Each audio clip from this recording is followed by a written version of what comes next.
Mayor Gilbert Moreno at kay Vice Mayor Au at sa kanya pong buong sanggunian, sa ating pong Vice Gov Lemon at sa ating pong mga bukal, kay Kapitan Medrano, nakabe-birthday lang, sa inyo pong mga mamamayan ng bayan ng Aliaga, bagamat wala po rito ang ating kagalang-galang na gobernador, ay pinapabot po niya ang kanyang walang humpay na pasasalamat sapagkat tinatanaw po niyang malaking utang na loob na hindi magiging gobernador si Atty. Oy Umali mula pa noong 2007 hanggang ngayon kung hindi dahil sa tulong ng mga tiga-Aliaga.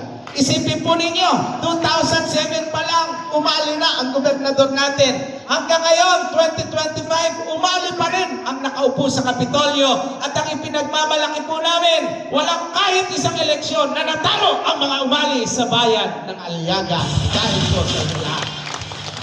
Yun naman pong inyong pagtitiwala sa mga umali ay sinuklian ni Governor ng tapat na paglilingkod.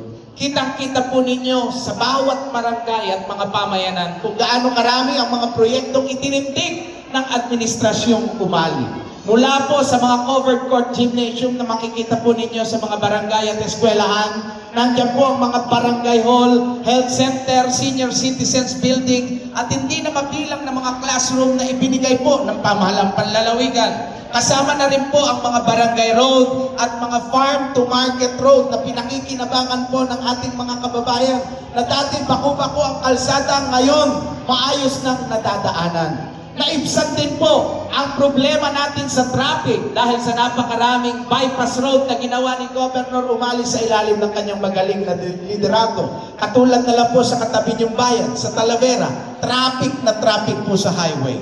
Pero mula nang binuksan ang mahigit 7 kilometrong bypass road sa Talavera, wala na pong traffic na nagpapahirap sa ating mga kababayan. Kung mapupunta po kayo sa ika-4 na distrito, wala na rin pong traffic na nararanasan ng mga tiga-4th district dahil binuksan ng Kapitolyo ang pinakamalaking bypass road na umaabot ng mahigit 22 kilometro na nagduruntong sa mga bayan ng Cabiao, San Isidro, Capan hanggang Peñaranda. At sa mga oras pong ito, ginagawa na rin po ang napakahabang bypass road, 36 kilometers na magdudugtong po sa bayan ng Quiapo at San Jose. Mga proyektong pakikinabangan ng inyong mga anak at ng mga susunod pang generasyon. Mga kalsada at tulay na dadaanan po ng inyong mga pangarap. Pero maliban po sa mga proyektong pang-impress ng kanilang mga pangarap. Pagdating ko sa kalusugan, patuloy na nagseserbisyo ang siyam na district hospital na nakakalat sa iba't ibang mga bayan ng ating probinsya.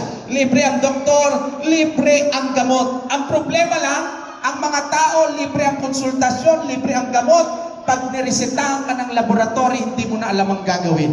Ang mahal-mahal ng x-ray, CT scan, MRI, PET scan at iba pa. Kaya po naisip ni Governor Umali, dapat may solusyon ang pamahalang panlalawigan. Kaya ngayong taon pong ito, itinatayo na po natin ang pinakamodernong diagnostic center sa Nueva Ecija.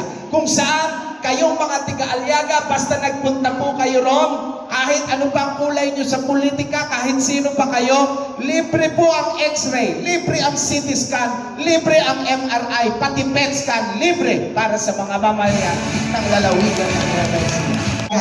Marami pong nagagaling dito sa inyong barangay na pumupunta sa Kapitolyo, mga may sakit at namatayan na tinudugtungan natin ng tulong.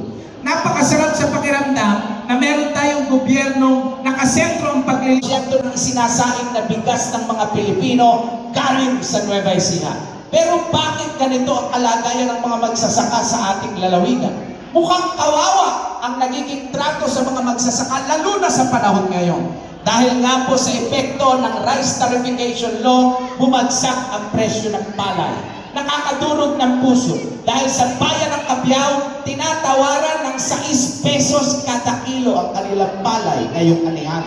Po nakatulong sa kalagayan ng ating mga kababayang magsasaka. Kaya ang Department of Agriculture humanga, ang NFA pumapalakpak dahil si Governor Oy Umali lang sa buong Pilipinas ang nag-iisang gobernador na bumibili ng palay diretso sa mga magsasaka na kung ang hindi rin po kami nakikipagkompetensya.